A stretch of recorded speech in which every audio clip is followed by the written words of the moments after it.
Is Donald Trump on a peacemaking spree after his latest success in the Middle East and the Caucasus? Is the U.S. leader going to take up the final challenge and see it through? And most importantly, after months of failed diplomacy, what has become the U.S. policy towards the Russia-Ukraine conflict? Joining me now on World News Tonight is Daniel Fried, former U.S. ambassador to Poland. Mr. Ambassador, thank you so much. It's great to have you back on the show. Thanks for having me.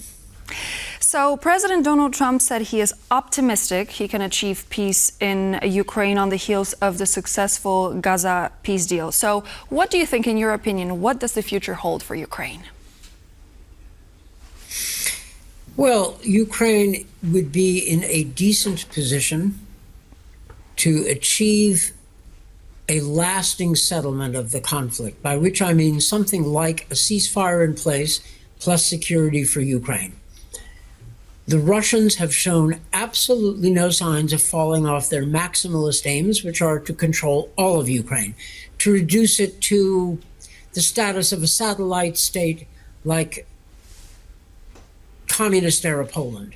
That's what the Russians want. However, if they don't win, and we can keep them from winning, Putin may be in more of a mood to negotiate. He's not going to negotiate until the U.S. shows its willingness to increase the pressure on Russia. And that, so far, the Trump administration has not done. But they're beginning to talk again about putting pressure on Russia. If they cross that line, if Trump makes the decision to increase the pressure on Russia, the odds go up that Putin will be forced to make a deal he hates, but a deal that will provide the basis not for a fair settlement or a just settlement, but possibly a lasting settlement. You mentioned settlement, but there are possibly different scenarios set to take place. We know that there is going to be a meeting between President Zelensky and President Trump. It's set for Friday. Do you think that Zelensky will be able to actually take Mr. Trump's attention from the Middle East and take it towards Russia? Or is the fate of Ukraine actually going to be decided on the battlefield? And does Russia actually have enough manpower to be able to fight for much longer? Well, those are a whole lot of questions.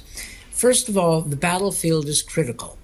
And on the battlefield, Ukraine has forced the Russians to a war of attrition in which Russian gains are very small on the ground and made with great cost in blood.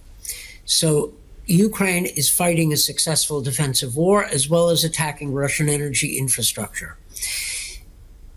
President Trump said in his address to the Knesset just the other day that the time had come to turn U.S. attention back toward the Russo-Ukraine war. Trump said that.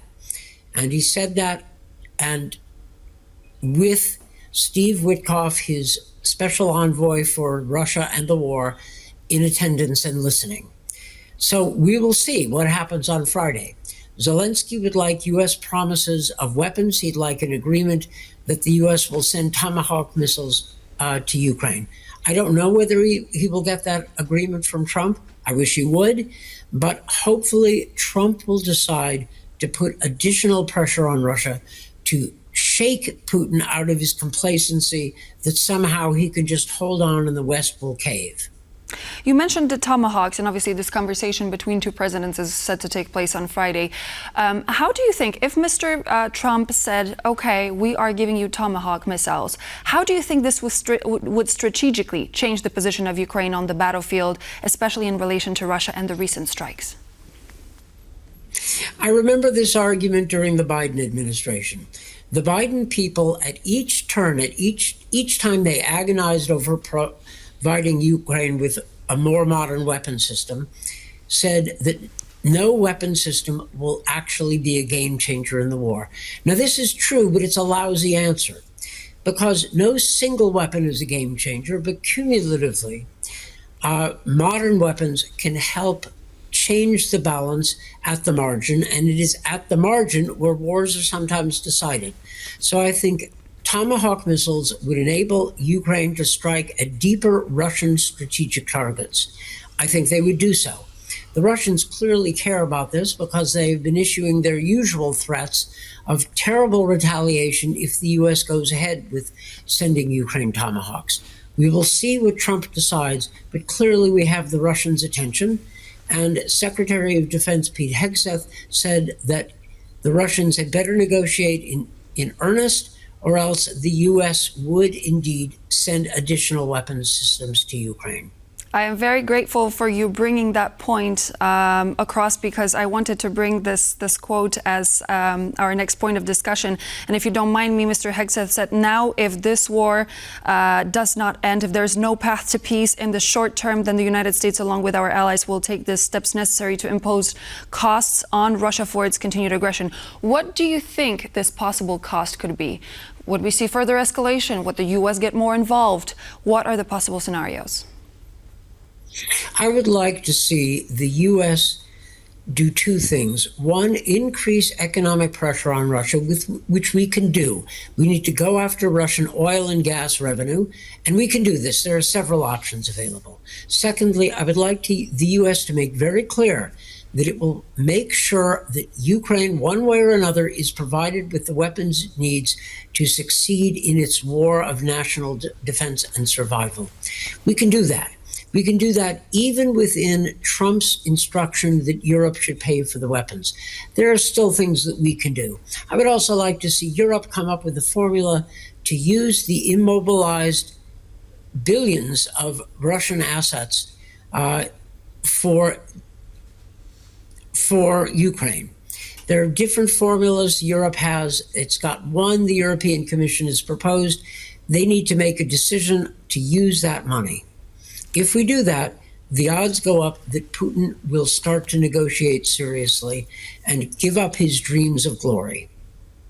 So you mentioned that margin is where wars are being decided. How much more time do you think that Russia has until this point that we're all waiting for, when Vladimir Putin decides to sit by the negotiating table? Well, Putin is behaving rationally within his, frankly, evil frame of reference, by which I mean, as long as Putin thinks that there is a reasonable chance that Trump will cave, or that Europe will split, or that, say, anti-Ukrainian political parties will take power in some European governments, as long as Putin believes these things are possible, he will hold out for maximum advantage. It is only when he realizes that those hopes are not going to materialize that he will change his position. Putin doesn't want to give up his dreams of conquering Ukraine, but he may have to, especially if we stand strong and as strong as the Ukrainians have been standing. You mentioned in our conversation just a moment ago that U.S. Defense Secretary Pete Hegseth also stressed the importance of having Europe purchase more weapons in order to transfer them to Ukraine.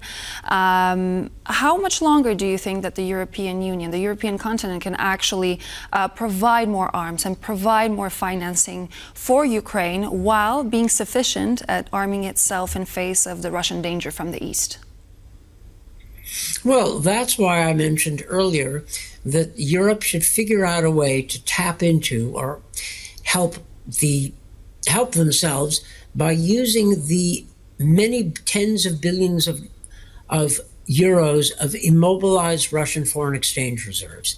It's not easy to find a way to use them. But frankly, rather than have German, French, and Polish taxpayers pay for additional weapons for Ukraine, it would be nice to have, well, the Russians pay. And there are various ways to do this. The European Commission has proposed a path forward. I know that there are some details to be worked out, and I hope the Europeans make these decisions quickly, because but see, the decisions resources need are time. there.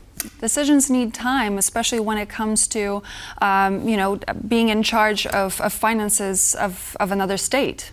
So how do we sort this? We don't have the time. War can have a way, or ought to have a way, of speeding up decisions.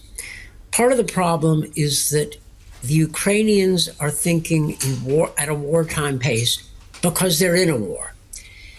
Much of the rest of the West, Europeans and Americans, are thinking still in a peacetime pace because we are mostly at peace. But that peace is fragile. And in fact, Russia's current aggression against Poland, against Europe generally, needs to focus minds. We need to start speeding up our decision-making processes to be commensurate with the actual threat from Russia that we really face.